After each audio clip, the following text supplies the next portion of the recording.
زمین پر اترنے سے فزیکلی اترتے ہیں زمین پہ، یہ بات ہو رہی ہے یا کوئی اور اشارہ ہے جو ہمیں دیا جا رہا ہے؟ نہ صرف اترنے کی بات ہو رہی ہے بلکہ ان کی اشکال بھی بیان کی ہیں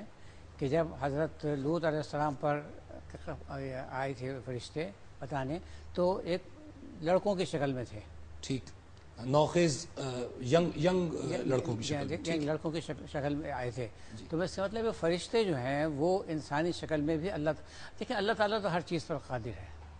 ٹھیک، نتھنگ، کچھ بھی نہیں ہے اس میں بھی اللہ تعالیٰ فوراً کریٹ کر سکتا ہے۔ تو کس فرشتوں کا یا کسی ایسے مخلوق کا جو مٹی سے بنی ہوئی نہیں ہے اس کو مٹی والی شکل کی دینا یہ بھی اللہ تعالیٰ کے لیے کوئی بڑی بات نہیں ہے۔ اس میں تو کوئی ایسی بڑی بات نہیں کہ اللہ تعالیٰ نے بھیجا تو کس شکل میں بھیجا، ٹھیک۔ لیکن یہ سب چیزیں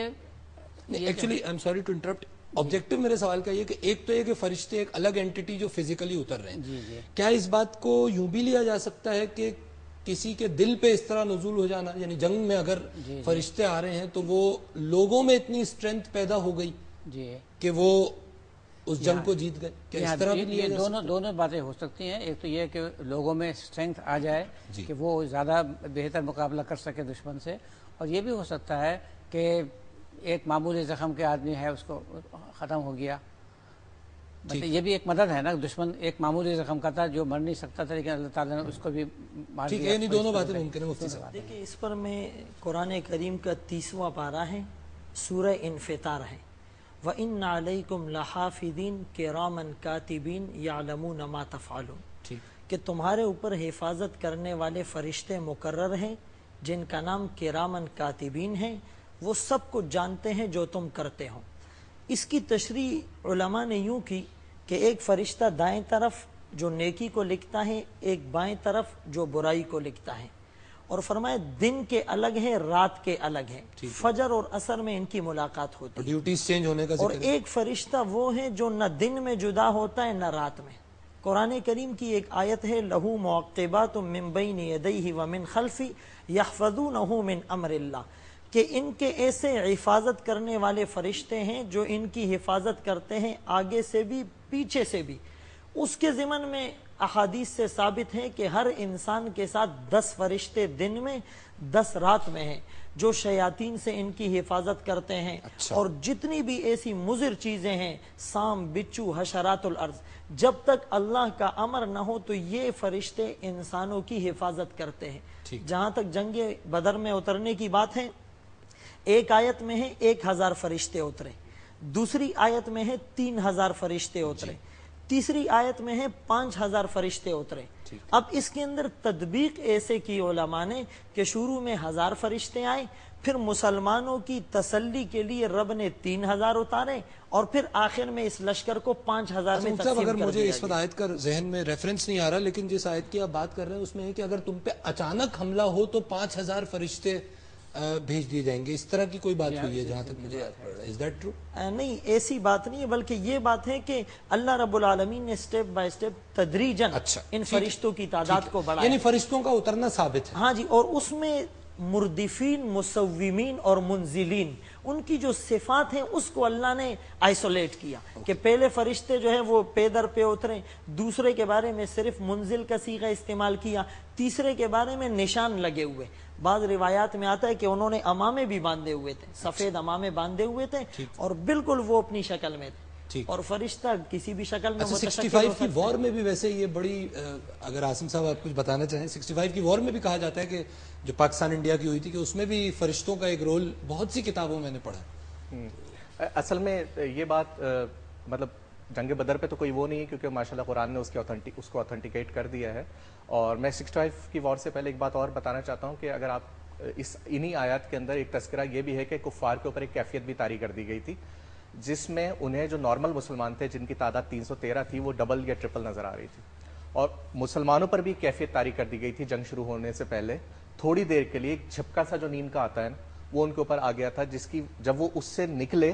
تو ان کے اندر وہ جوش اور وہ ولولہ، وہ ہمت دوبارہ پیدا ہو گئی تھی۔ تو اور یہ تیسری ہیلپ جو تھی، فائنل ہیلپ جو آپ نے جیسے فرمایا فرشتوں کے اترنے کی صورت میں، یہ بالکل فزیکل تھی۔ اور جہاں تک 1965 کی جنگ کا تعلق ہے تو بہت ساری کتابوں میں ویسے اس کا تذکرہ موجود ہے، اور کچھ لوگ اس کو یہ بھی کہتے ہیں کہ یہ واقعی مدد موجود تھی اور محاذ جنگ پہ انہوں نے اس طریقے کے مشاہدات کیے ہیں۔ کچھ ایسے لوگ دیکھے ہیں جو وہ نہیں جانتے کہ یہ کہاں سے آئے اور بس وہ پاکستان مطلب فوج کی طرف سے لڑے. There are a number of stories تو واللہ عالم, لیکن اللہ مدد کرتے ہیں یہ تو ثابت ہے. انہی آیات کو اگر میں تھوڑا سا ایکسپلین کروں, جیسے کیفیت طاری ہونے کی بات ہے تو ایک کیفیت مومنین پر طاری ہوئی, اذ یغشیکم النعاس امنۃ منہ, اللہ کی طرف سے ایک اونگ ان پر آئی اور اس اونگ کے بعد وہ اپنے آپ کو بالکل فریش اور تازہ دم محسوس کرنے لگے مسلمان. دوسرا جو منظر تھا, اللہ نے مسلمانوں کو کفار کی نظر میں کم بتلایا اور کافروں کو مسلمانوں کی نظر میں بھی کم بتلایا. اللہ نے کفار کی تعداد مسلمانوں کے مقابلے میں ان کی آنکھوں میں خیال اور تخیل میں کم اس لیے بتلائی کہ اگر کفار کی تعداد زیادہ ہوتی تو لفشل تم ہمت ہار جاتے اور تم تھوڑا سا پریشان ہو جاتے کہ وہ ہم سے 3 گنا زیادہ ہیں. سوال یہ پیدا ہوتا ہے کہ پھر مسلمانوں کو ان کی نظروں میں کیوں کم دکھلایا گیا؟ اس کا جواب علماء نے یہ لکھا کہ اگر اللہ کافروں کی نظر خیال میں مسلمانوں کی تعداد زیادہ بتلاتے اور کافر جنگ ہار جاتے تو ان کا ذہن اس طرف جاتا کہ ہم جو جنگ ہارے ہیں اس لیے کہ ہماری تعداد کم تھی, ان کی زیادہ تھی, تو اللہ کی ربوبیت اور اللہ تعالیٰ کی عظمت اور قدرت کی طرف ذہن نہیں جاتا. تو اس لیے اللہ تعالیٰ نے مسلمانوں کو بھی ان کی نظر میں کم بتلایا کہ واقعی ان کے ساتھ کوئی مدد کرنے والی ذات موجود ہے. اور ایک فائنل ایک موقع پہ آخری مراحل پہ جب جنگ بالکل شروع ہونے والی ہوتی ہے تو یہ بھی امکان تھا کہ وہ کم تعداد اس لیے دکھائی گئی تاکہ وہ اور زیادہ وہ کریں کہ یہ تو کچھ بھی نہیں ہے, ہم ان پہ اوپر تو آرام سے حاوی ہو جائیں گے. اچھا, اگر ہم اب آج کے دور میں تھوڑا سا آنا چاہیں, کچھ ماڈرن سٹڈیز دی ہیں فرشتوں کے حوالے سے, اس پہ بھی ہم بات کرنا چاہیں گے, لیکن ٹو سٹارٹ وتھ, کیا آج بھی یہ کیفیت ہو سکتی ہے کہ فرشتے مدد پہ اتر آئیں؟ جیسے 65 کی وار تو ایک ایگزامپل تھی, اور ضروری نہیں ہے کہ جنگ ہی ہو رہی ہو, جس طرح آپ نے کہا وہ جو آپ نے آیت کوٹ کی کہ جس میں 10 فرشتوں کا آپ نے بتایا کہ آگے پیچھے ہیں, حفاظت کرنے. کیا ہر شخص کے آگے پیچھے ارسپیکٹو کہ وہ مسلمان ہے یا نہیں ہے, ہر انسان کی بات ہو رہی ہے, مسلمان کی بات ہو رہی ہے یا مومن کی بات ہو رہی ہے؟ دیکھیں, کچھ ڈیوٹیز تو ایبسولوٹ ہیں, وہ تو ہر انسان کے لیے کہ اللہ تعالیٰ انہیں جنات سے محفوظ رکھتے. جنات کی تعداد انسانوں کے مقابلے میں ڈبل ہے. ایک روایت میں آتا ہے کہ ایک انسان کا بچہ جب پیدا ہوتا ہے اس کے ساتھ 10 جنات کے بچے پیدا ہوتے ہیں. اگر یہ فرشتے تمہاری حفاظت کو نہ ہوتے تو یہ شریر جنات تمہیں اچک لیتے. تو انسانیت کے ناطے کچھ ڈیوٹیز تو سارے انسانوں کے لیے ہیں, اور کچھ خاص مومنین کے ساتھ جیسے تائید غیبی ہوتی ہیں. اقبال مرحوم کا ایک شعر بھی ہے کہ آج بھی مسلمان اپنے اندر اگر وہ ایمان پیدا کرے تو فرشتے قطار اندر قطار اتر سکتے ہیں. آج بھی ہو جو ابراہیم کا ایمان پیدا, آگ کر سکتی ہے انداز گلستہ پیدا. بالکل ایسا پاسبل ہے. ناظرین, ہم نے اب تک فرشتوں پہ جتنی بات کی ہے تو ہم نے تاریخی, دینی دونوں حوالوں سے ڈسکس کیا.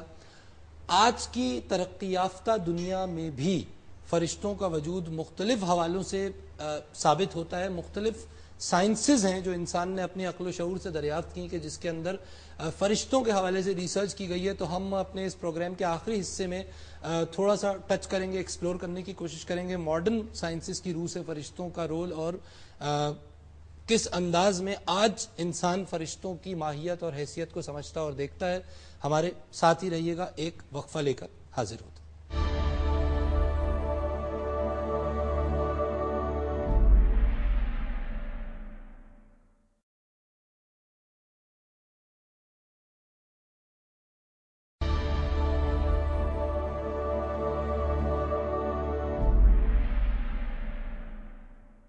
ویلکم بیک ناظرین, آپ پروگرام دیکھ رہے ہیں مذاہب اور عقل انسانی, اور ہم بات کر رہے ہیں ملائکہ کی. ناظرین, جو کچھ ہم نے ڈسکس کیا اس کی تاریخی اہمیت, اس کی دینی اہمیت اپنی جگہ پر موجود ہے, اور آج کی ترقی یافتہ دنیا میں بھی فرشتوں کا وجود ثابت ہے, اور فرشتوں کے حوالے سے سائنس اور ٹیکنالوجی کی مدد سے بھی ریسرچ ہو رہی ہے. میں آپ کے سامنے کچھ انفارمیشن دینا چاہوں گا. علم الملائکہ باقاعدہ ایک پیراسائیکالوجی میں ایک شاخ کی شکل اختیار کر گئی ہے جس کو انگلش میں اینجیولوجی کہا جاتا ہے. فرشتے مختلف مقامات پر ظاہر ہوتے ہیں, اس کو اینجلو فینی کہا جاتا ہے. فرشتہ پرستی کا ایک رجحان بھی ہمیں مغرب میں بکثرت ملتا ہے, اس کو اینجلاٹری کہا جاتا ہے. اس کے علاوہ آرٹ میں, ادب میں